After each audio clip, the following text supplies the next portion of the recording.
Cada historia tiene un principio, pero el nuestro continúa escribiéndose. AES Dominicana cumple 25 años generando buenas energías en el país. Y cada año lo hemos celebrado innovando junto a nuestros clientes, creando alianzas que buscan la transición estratégica hacia nuevas soluciones inteligentes y sostenibles. Nuestro alcance global nos ha permitido impulsar el bienestar de las comunidades dominicanas, al igual que el desarrollo de la economía naranja del país. Y aunque nos sentimos orgullosos de nuestro presente, nos emociona el futuro que juntos vamos a generar. Continuemos escribiendo esta historia. AES Dominicana, acelerando el futuro de la energía juntos. Gracias, muy bien. Primero, buenas tardes a todos y a todas. No es la primera vez que yo vengo a la hermana República de Tamayo.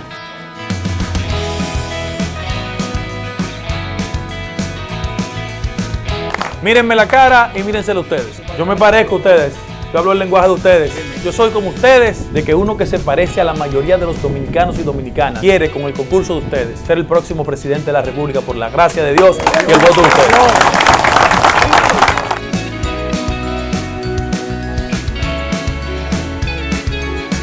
Política ha perdido esa conexión con la gente. Amén, amén, gracias. Miren, déjenme tirarme una foto con todos estos tigres y las mujeres de aquí.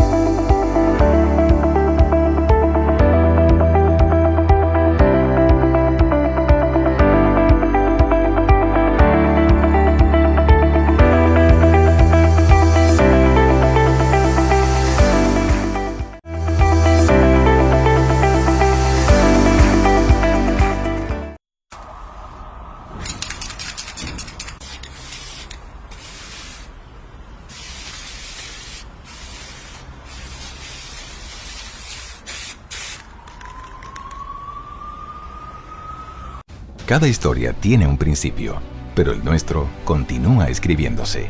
AES Dominicana cumple 25 años generando buenas energías en el país. Y cada año lo hemos celebrado innovando junto a nuestros clientes, creando alianzas que buscan la transición estratégica hacia nuevas soluciones inteligentes y sostenibles.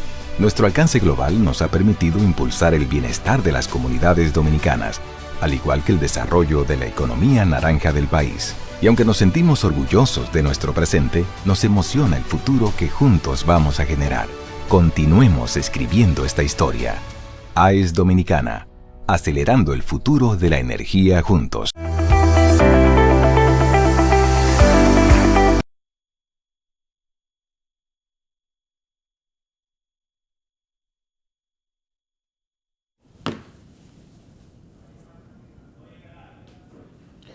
Estamos en el aire ya. Muy buenos días, amigos y amigas. Bienvenidos a Irreverente y Directo. Agradecerle de verdad la sintonía y el apoyo sincero que le dan a este espacio Irreverente y Directo. Señores, hoy es lunes 9 de mayo, ¿verdad? 8 de mayo que estamos. 8 de mayo que estamos hoy, señores.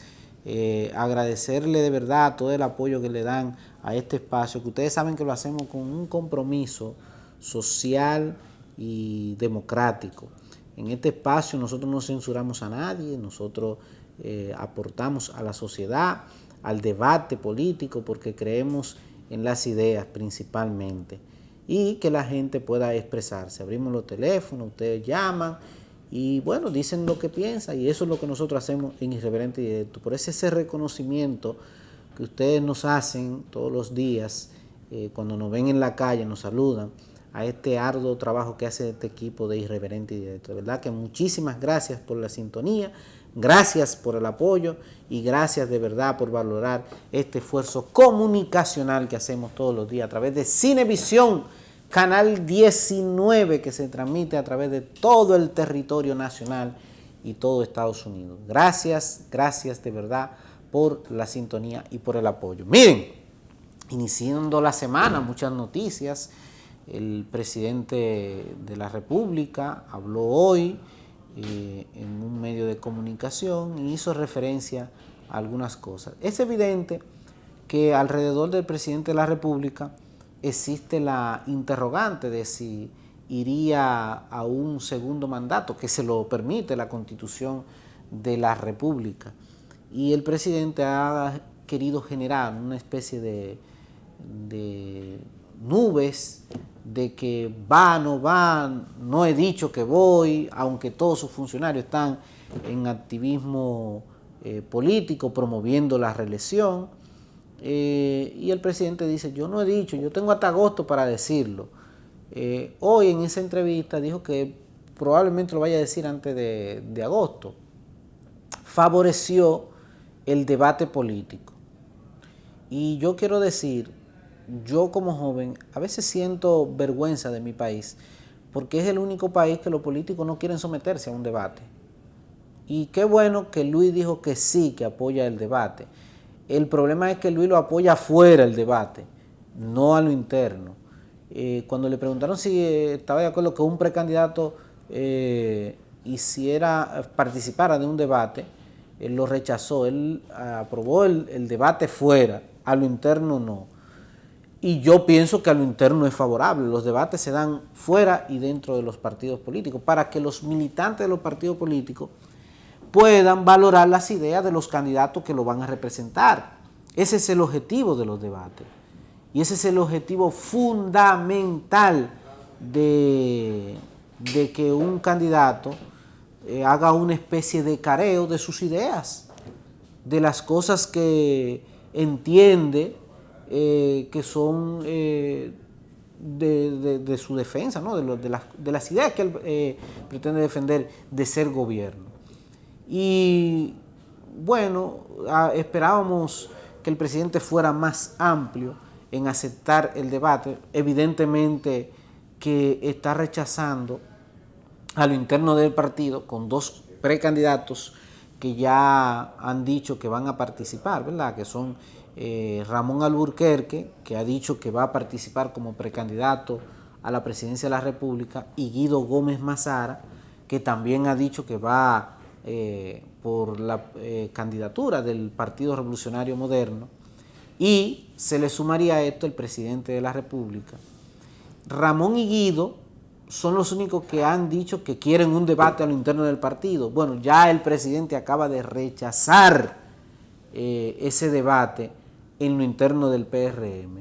Es penoso, no es sano a la democracia que los candidatos no quieran discutir sus ideas y que la ciudadanía pueda valorar esas ideas. Bueno, para Luis es un poco difícil porque hay que reconocer, señores, Ramón Alburquerque es una persona formada. Guido es una persona formada. Es evidente que Luis no va a aceptar bajo ninguna circunstancia ir a un debate con esas dos personas. Y eso es entendible, hay que entenderlo. ¿Le vamos a criticar eso? No le podemos criticar eso. Porque Luis sabe que someterse a un debate con esas dos personas, ustedes saben lo que pasaría. Ustedes saben lo que pasaría. Entonces, esperábamos que el presidente aceptara en ese sentido. También creemos que es un poco desleal decir que la competencia, que él va a avisar en agosto. En agosto, señores, agosto, septiembre, prácticamente un mes de campaña que va a tener el presidente para competir con Ramón y con Guido. Y eso es un poco desleal. Yo pienso que el presidente puede decirlo bien ahora, para que en 3 meses haya una competencia y salgan los candidatos a competir. ¿Cuál es el problema? Usted va. Dígalo ahora y salga a competir con los demás compañeros, a visitar a los demás compañeros. En un mes usted no va a recorrer el país entero, a visitar a los compañeros, a hablar con los compañeros sobre su propuesta de seguir al frente del gobierno. Entonces, es penoso que usted simplemente se esté tomando un tiempo para ir a una competencia cuando usted tiene los recursos del Estado a su disposición. Cualquiera pudiera interpretar que usted va a usar contra dos compañeritos de su partido, Ramón Albuquerque y el doctor Guido Gómez Mazara, que usted va a hacer uso de los recursos del Estado para imponérsele a ellos dos. Porque una campaña las propuestas no se consideran en menos de un mes, a menos que usted en un mes se someta a un debate con esos dos candidatos, que debería ser lo correcto. Entonces, yo como joven, como político, como comunicador, que siempre he creído que en la política lo que debe prevalecer debe ser las discusiones sobre los problemas y soluciones que plantea un político. Un político que no plantee soluciones, que no tenga la capacidad de que sus propuestas a la solución a los distintos problemas sociales, que no tenga la capacidad de discutirlo con otro político, no está en capacidad de dirigir ningún país, nada, de dirigir nada. Los políticos deben de tener la suficiente capacidad de defender sus creencias, sus ideas. Entonces es penoso cuando todavía existen políticos con esas serias deficiencias. Es muy penoso. Y no contribuye en nada, ni aporta nada, ni le agrega nada a la democracia, que es a lo que todos defendemos, ¿verdad? Que es lo que todos deseamos que prevalezca, ¿no? La democracia. El presidente está en todo su derecho, ¿verdad? En todos sus derechos. Nadie le quita su derecho. Pero el derecho del presidente no debe de ser, bajo ninguna circunstancia, atropellando a sus adversarios internos o a sus adversarios externos, sino que debe ser sobre la base de una convivencia democrática sana. Lo más sano para el Partido Revolucionario Moderno es que se haga un proceso totalmente democrático, que le permita a todos los candidatos competir en igualdad de condiciones.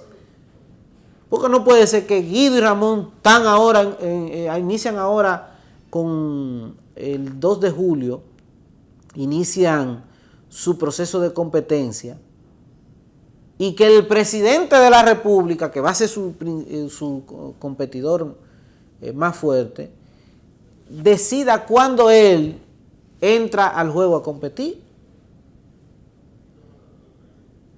Porque simplemente él tiene todos los poderes y todos los recursos del Estado a su disposición. Yo estoy tratando de ser lo más explícito en los argumentos sin querer ofender a nadie. Pero todo el mundo sabe lo que yo estoy diciendo, porque en este país no hay nadie tonto. Todo el mundo sabe en este país, porque nadie es tonto. Miren,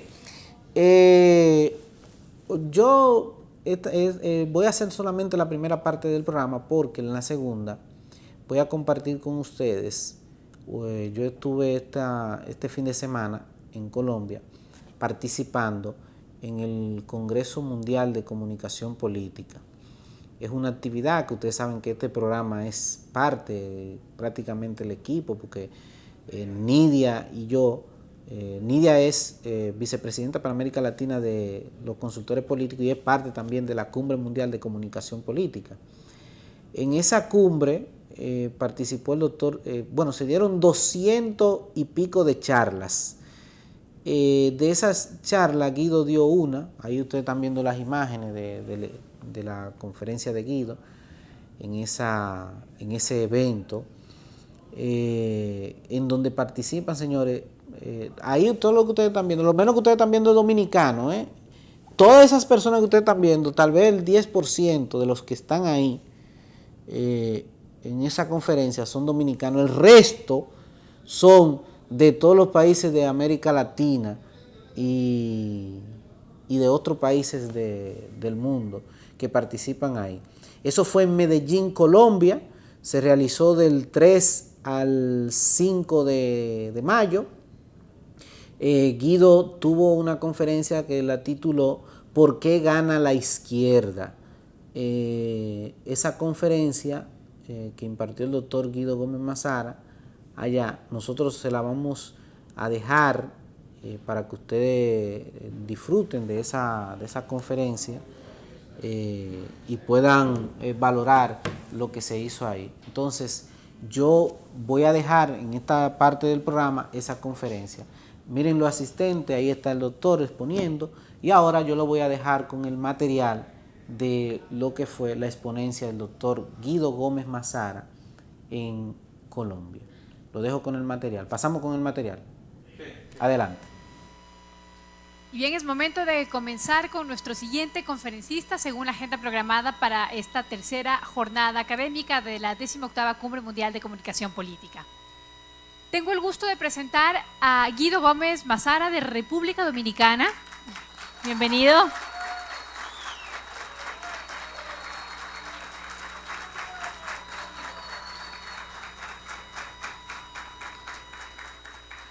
El tema que hoy nos presentará Guido es ¿por qué gana la izquierda? ¿Lo ideológico o lo económico? Brevemente les comentaré un poco de su historia. Nació en Santo Domingo, República Dominicana, es abogado, político, profesor y comunicador. Es hijo de Maximiliano Gómez el Moreno, quien fuera político y secretario general del Movimiento Popular Dominicano. Como resultado de su participación política, el padre fue asesinado cuando Guido tenía 4 años de edad. Durante la infancia, su casa materna fue centro de actividad política y Guido creció rodeado de líderes de izquierda, pensamiento liberal y muchos libros. Es doctor en Derecho de la Universidad Iberoamericana. Poco después de obtener su título, decide hacer su maestría en la ciudad de Nueva York, donde estudió Ciencias Políticas y Administración Pública. Guido siempre tuvo claro que una vez que terminara sus estudios, volvería a su país, a República Dominicana, y así lo hizo. Inmediatamente se integra a las actividades políticas del Partido Revolucionario Dominicano. Guido es socialdemócrata por convicción desde sus inicios, decide formar parte del PRD. Vocero de la candidatura presidencial del ingeniero Hipólito Mejía en el año 2000, coordinador de la región. Del presidente Hipólito Mejía para la campaña interna del PRD. Y en el año 2000 es designado consultor jurídico del Poder Ejecutivo durante el gobierno del presidente Hipólito Mejía en el periodo 2000 y 2004. Actualmente es precandidato presidencial de la República Dominicana por el Partido Revolucionario Moderno. Y actualmente Guido aspira a ser el próximo presidente de República Dominicana. Así que lo recibimos por favor con un fuerte aplauso. Bienvenido.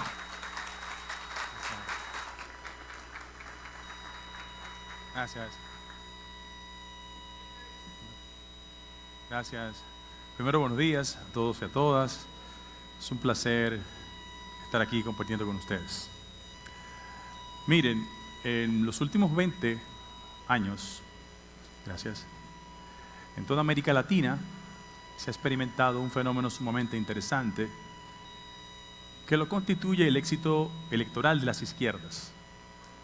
Y la razón de ser de nuestra participación hoy es tratar de explicar por qué gana la izquierda, cuáles han sido los factores históricos que han contribuido con esa victoria y cómo los componentes de carácter ideológico por un lado y los factores de carácter económico han servido de trampolín de ese llamado éxito de las izquierdas.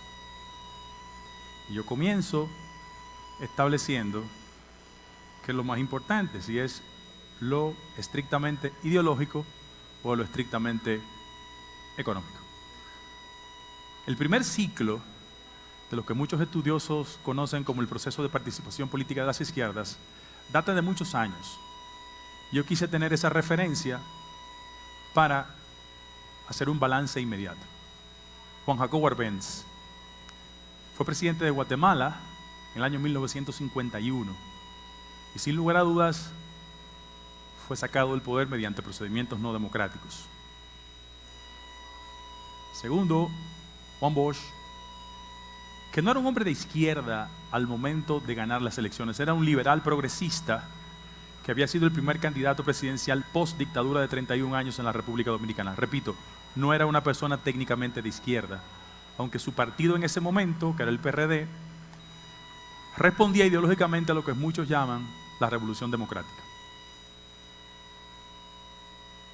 En tercer lugar, Salvador Allende, que fue presidente de Chile entre 1970 y el 11 de septiembre de 1973. Desde mi punto de vista, ese es el primer ciclo de éxito de carácter electoral de las izquierdas en toda América Latina. Y es innegable que cuando hacemos los paralelismos entre ese proceso que data ya de muchos años y la actual coyuntura, es evidente que son características disímiles. Aquellos ganaron cuando una carga de carácter ideológica se impuso electoralmente. Sin embargo, fenómenos de política exterior, fundamentalmente en los Estados Unidos, con lo que muchos conocen como el concepto de Guerra Fría, contribuyeron a que esos éxitos fueran abortados. ¿De qué manera? En el caso de Guatemala, Arbenz lo sustituyó un militar, Castillo Armas. En el caso de República Dominicana, una conspiración militar. Y en el caso de Chile, Augusto Pinochet. ¿Qué quiero significar con esto?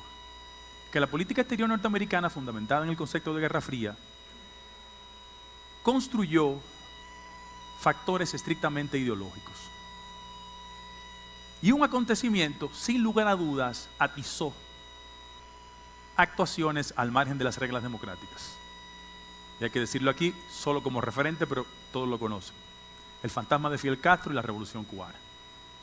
Aunque en el caso de Arbenz, por ejemplo, su situación de salida del poder fue previo al ascenso de Fidel Castro, es evidente que el factor 1959 y el ascenso al poder de Fidel Castro transformó la concepción que se tenía fundamentalmente en el Departamento de Estado norteamericano para obstruir las posibilidades de éxito de los proyectos políticos de izquierda. Y es interesante ponerle esta imagen al lado de la de Fidel Castro, que es la del todavía presidente Daniel Ortega. Porque entre el éxito revolucionario del año 1959, para ser mucho más preciso, 1 de enero de 1959, hasta el éxito revolucionario del sandinismo en Nicaragua, julio de 1979, todos los proyectos políticos de izquierda que intentaron construir un éxito revolucionario fracasaron.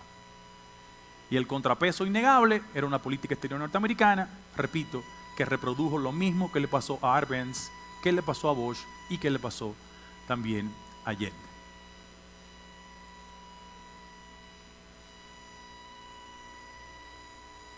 Hay un segundo ciclo que es importante tenerlo presente porque hay un fenómeno que desde mi punto de vista representa un parteaguas. ¿Por qué? Porque entre la situación que he citado anteriormente y el advenimiento y éxito electoral de Hugo Chávez, hay un elemento nuevo que transforma las reglas de la política exterior norteamericana. Desde mi punto de vista, pienso que el derrumbe del muro transformó esas reglas y produjo que los proyectos políticos de la izquierda en toda América Latina, que apelaron al recurso revolucionario inspirado en la tesis de Fidel Castro, encontraron un nuevo escenario. Fue el éxito de, repito, electoral de Hugo Chávez. ¿A quién le gana Hugo Chávez a unas elecciones? Se la gana a Salas Romer, un candidato de la partidocracia venezolana, y va a un proceso electoral. Y miren lo que pasa a partir del éxito electoral de Chávez en toda América Latina. Llegó Chávez, llegó Lula, llegó Correa, llegó Kirchner, Néstor, llegó Lugo y llegó Evo Morales. Yo solo voy a referir los periodos de éxito para que vean cómo hay un giro entre los elementos estrictamente ideológicos y los de carácter económico que yo sostengo a posteriori.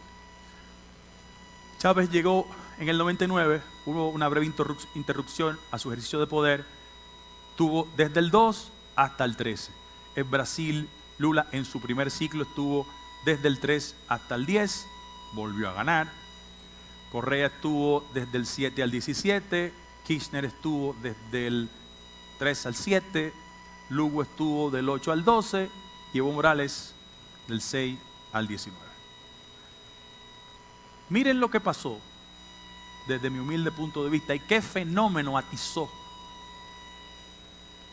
el éxito de los proyectos políticos de izquierda en todo ese proceso.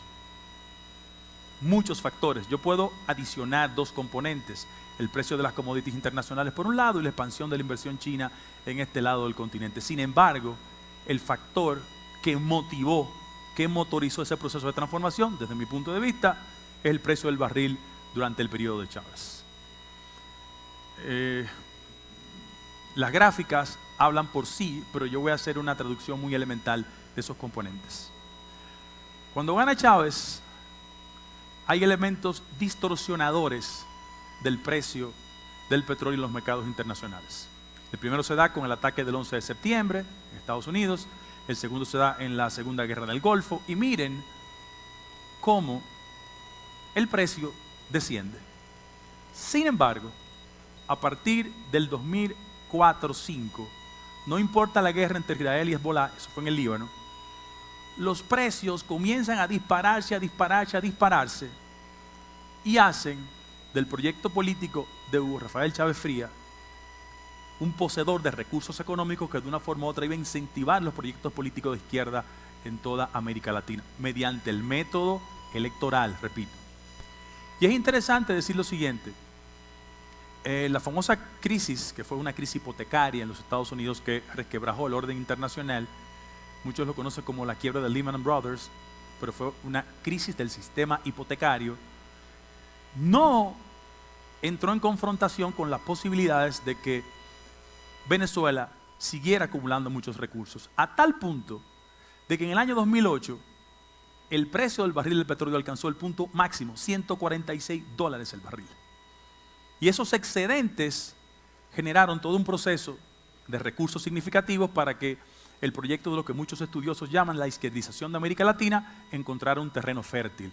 Repito, pienso que es el factor que más contribuyó a el éxito de las izquierdas en toda América Latina. Y hay dos componentes que podrían aparentar aislados a ese fenómeno, pero tienen una especial importancia.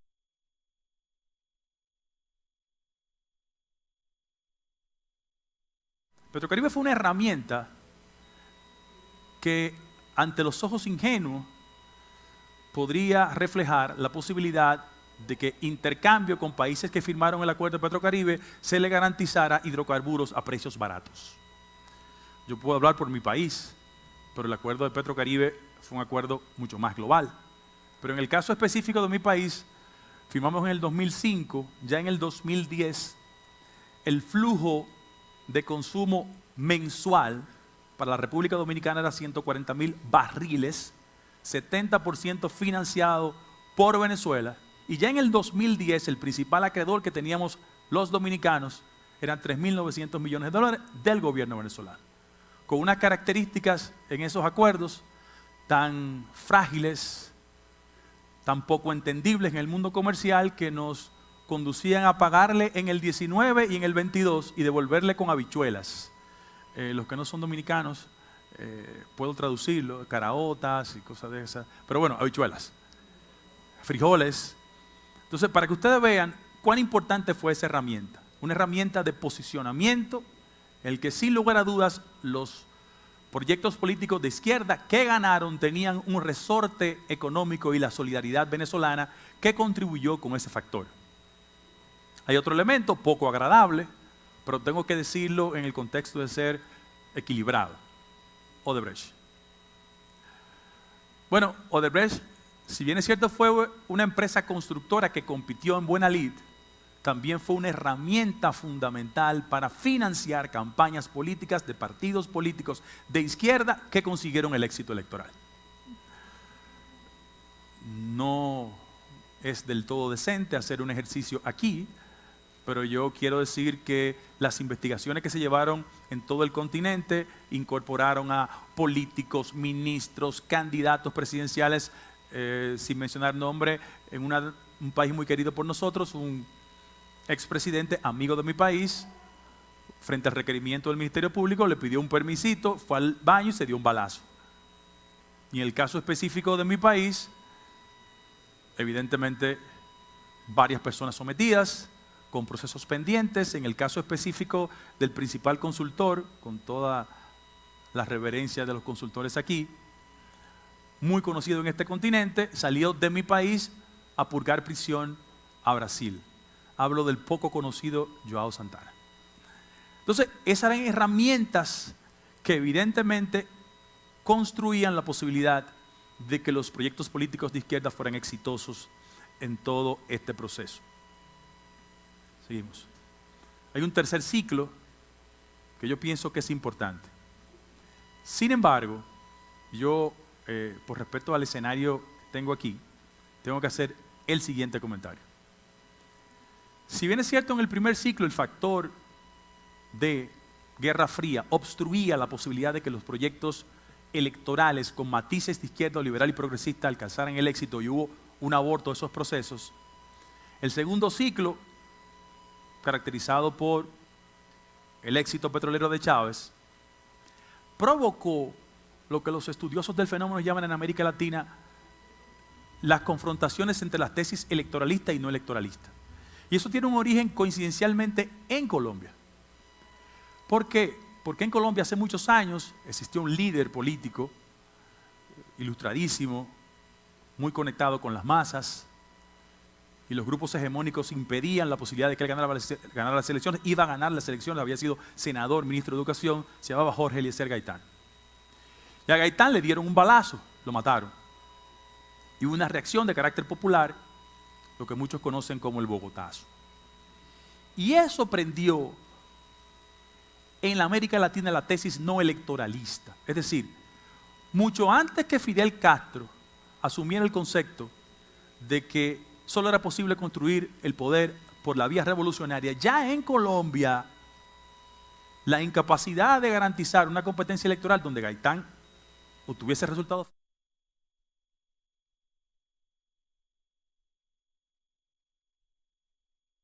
provocó ese dilema. ¿La izquierda puede ganar desde el punto de vista electoral o no electoral? Bueno, el éxito a partir de Chávez demostró efectivamente que sí era posible una victoria mediante los métodos electorales. ¿Qué cambió? Cambió que la política exterior norteamericana se transformó por una nueva realidad. Después de la disolución del muro de Berlín, la prioridad de la política exterior norteamericana fue democratizar los países de Europa del Este. Y por vía de consecuencia priorizaron ese interés, mientras América Latina se organizaba en procesos de carácter electoral. Y hago los paralelismos para hacer tres ejercicios aquí, para que ustedes vean cómo ya el factor económico y no ideológico garantizaba éxitos electorales.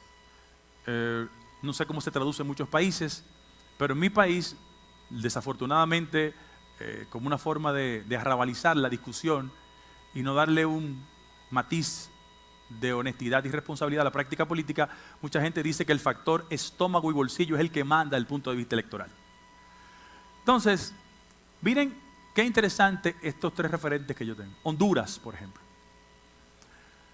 Hay una competencia electoral entre una persona de pensamiento de izquierda que venía de ser derrocado a su esposo, Mel Zelaya, y presenta una candidatura, doña Xiomara Castro, actual presidente en Honduras. Ella va a un proceso contra Juan Orlando Hernández, que había ocupado por 2 periodos consecutivos la presidencia. La economía se deterioró sustancialmente en Honduras y los hondureños no se hicieron izquierdistas, ni se hicieron revolucionarios. La inflación, la reducción del poder adquisitivo condujo a la gente a votar en contra del que estaba. Y si bien es cierto, Juan Orlando Hernández no era la persona que se presentó de candidato, ellos presentaban un argumento poco creíble porque decían que si doña Xiomara ganaba las elecciones, ganaba la izquierda y que la izquierda iba a profundizar la pobreza. No, es que Honduras estaba muy pobre antes de llegar a la izquierda, entonces no tenía razón de ser. Y el segundo argumento era el tema de que el éxito de doña Xiomara garantizaba el narcotráfico internacional, uno de los recursos que más perversamente se ha utilizado en toda América Latina. A veces con razón, en momentos sin ella. Pues bueno, le doy un dato, ustedes lo conocen.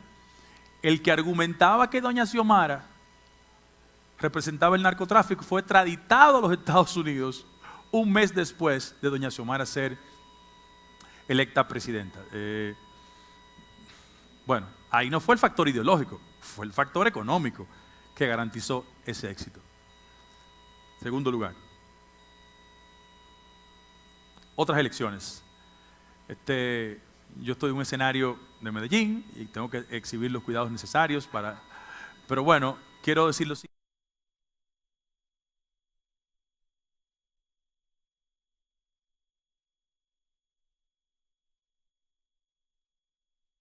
Y la pregunta que uno se hace, ¿el éxito de Petro necesariamente expresaba que los colombianos se hicieron de izquierda? Yo creo que no. Yo creo que en Colombia, con todo el respeto que se merecen los colombianos, mucha gente votó para castigar un fenómeno político en Colombia que había mantenido una presencia significativa en los últimos 15 o 20 años. Álvaro Uribe Vélez. Y la gente fue y votó. ¿Qué favorecía la propuesta de Petro? El hastío ciudadano, y en segundo lugar, que Colombia sigue siendo el segundo país más desigual de América Latina. El factor de nuevo, estómago y bolsillo garantizando resultados electorales. Otro ejemplo es reciente, Lula versus Bolsonaro.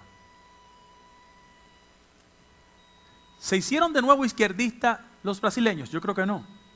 Hay un solo fenómeno de estadísticas económicas que revela por qué Lula ganó. No ganó en la dimensión que la gente quiere, y dejé el caso brasileño para último, con premeditación.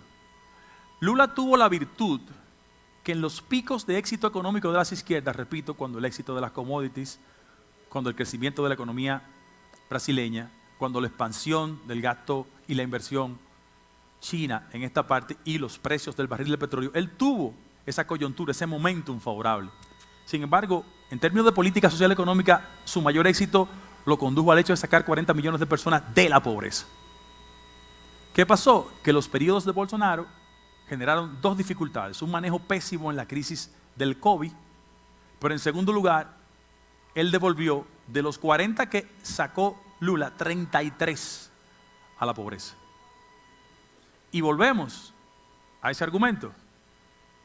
Eran de Lula, posiblemente tenían simpatías, pero el factor económico, el factor estomacal, el factor de crisis jugó un rol determinante. En Estados Unidos hubo un político que una vez utilizó una frase malentendida en su momento, pero es muy cierta, y aquí lo revela. Él dijo que "It's the economy stupid", es la economía estúpida, y es verdad. En gran medida, si en el primer ciclo de éxito de las izquierdas en toda América Latina el factor ideológico jugó un rol determinante, es innegable que usted, cuando evalúa resultados, tiene que llegar a la conclusión de que los componentes de carácter ideológico no jugaron un rol estelar, sino los de carácter económico. Dos referentes sumamente importantes para entender la discusión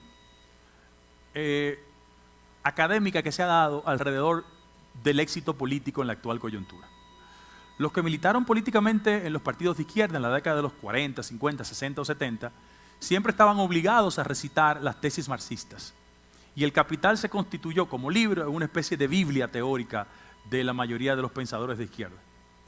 En el país nuestro había mucha gente que hacía un ejercicio profano de sus concepciones de izquierda porque hacía entender que la militancia política era por las axilas que se transmitía. Entonces andaba con El Capital debajo del brazo creyendo que era posible eso.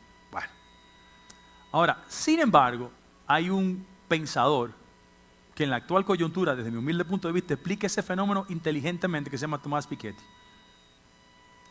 De origen francés, pero debe ser el nuevo referente de conducta electoral y política en todo el continente, va a ser el tema de la desigualdad. Y Piketty explicó en ese trabajo, tiene muchos trabajos, pero tiene un trabajo que se llama Breve Historia de la Desigualdad, donde él revela cómo los factores de desigualdad habrán de constituirse en el componente que caracteriza la conducta electoral en muchos países. Doy el ejemplo de mi país, porque no quiero venir a otra demarcación a irrespetar a nadie. En el caso específico de la República Dominicana, un país que experimenta en los últimos 25 años crecimiento económico. Bueno, hace 25 años en la República Dominicana, 10% de los más ricos generaban 34% del ingreso. Hoy, en el 2023, 10% de los más ricos generan el 55% del ingreso. Mientras la economía crece, la desigualdad se profundiza. Y lo que está diciendo Piketty en sus argumentos es que mientras exista pobreza, desigualdad, no acceso a los servicios básicos, la conducta ideológica no va a caracterizar el comportamiento electoral, sino son los factores estrictamente económicos.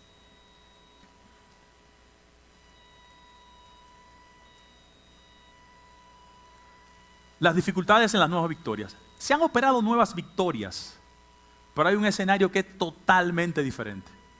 Y cuando mucha gente proyecta, porque ganó Chávez en el marco del éxito del barril de petróleo, es posible preservar. Como Lula lo hizo, ¿lo vuelve a hacer?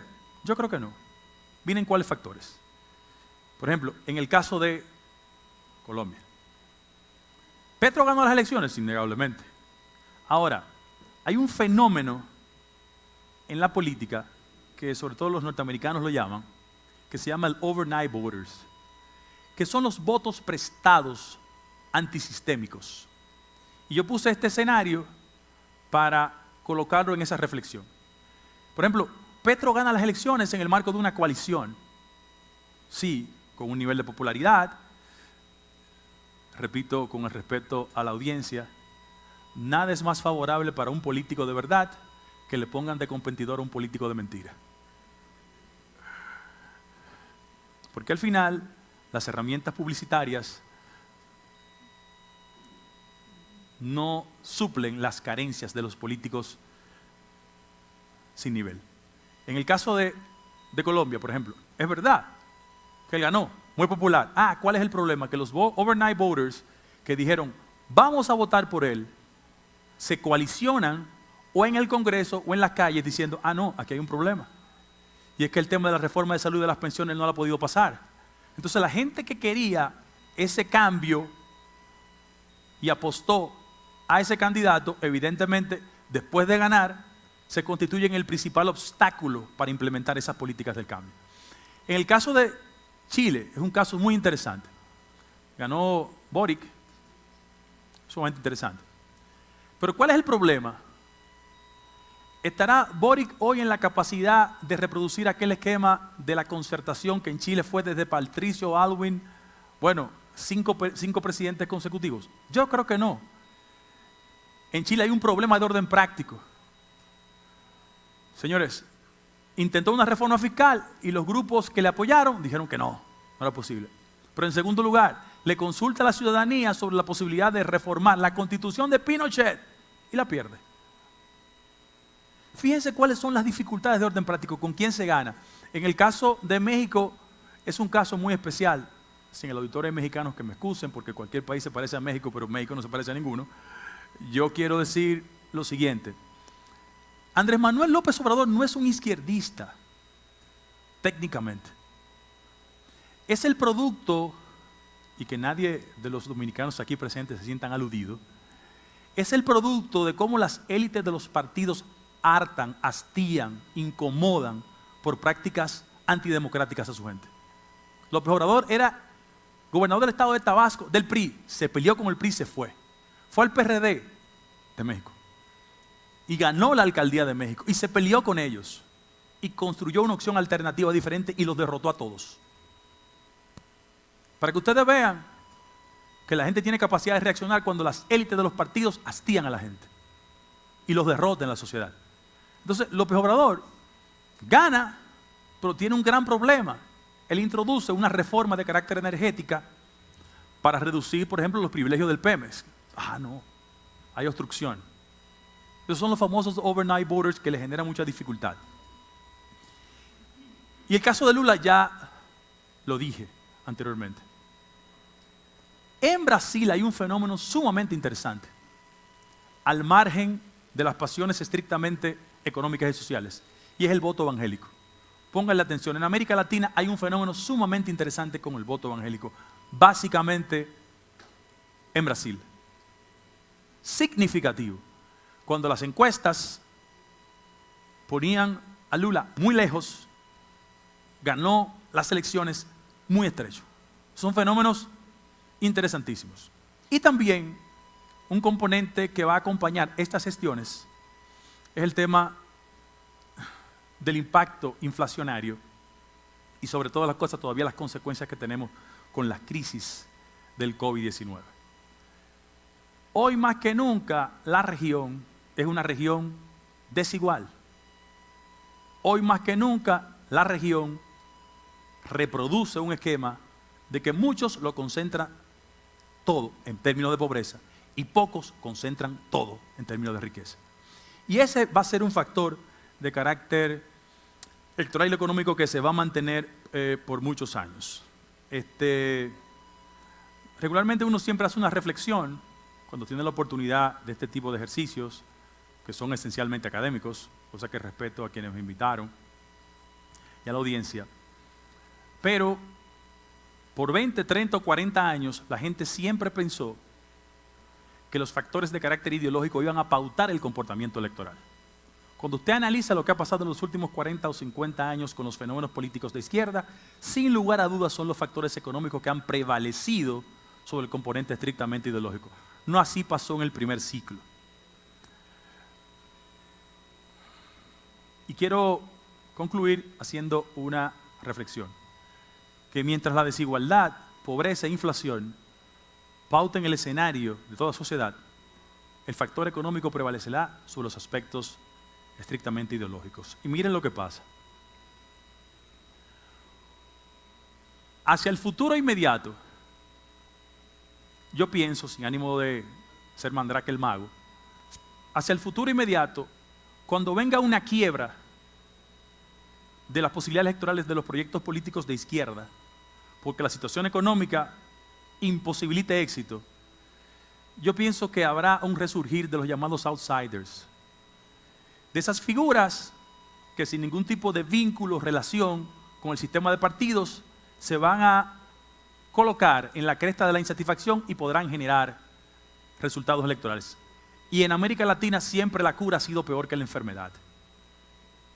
Lo importante es que sin pretender ser promotor de catástrofes o pitonizo, lo importante es que al final de la jornada los proyectos que se construyan del centro, de derecha y de izquierda traten de resolver un problema esencial de esta región, que es el tema de la desigualdad.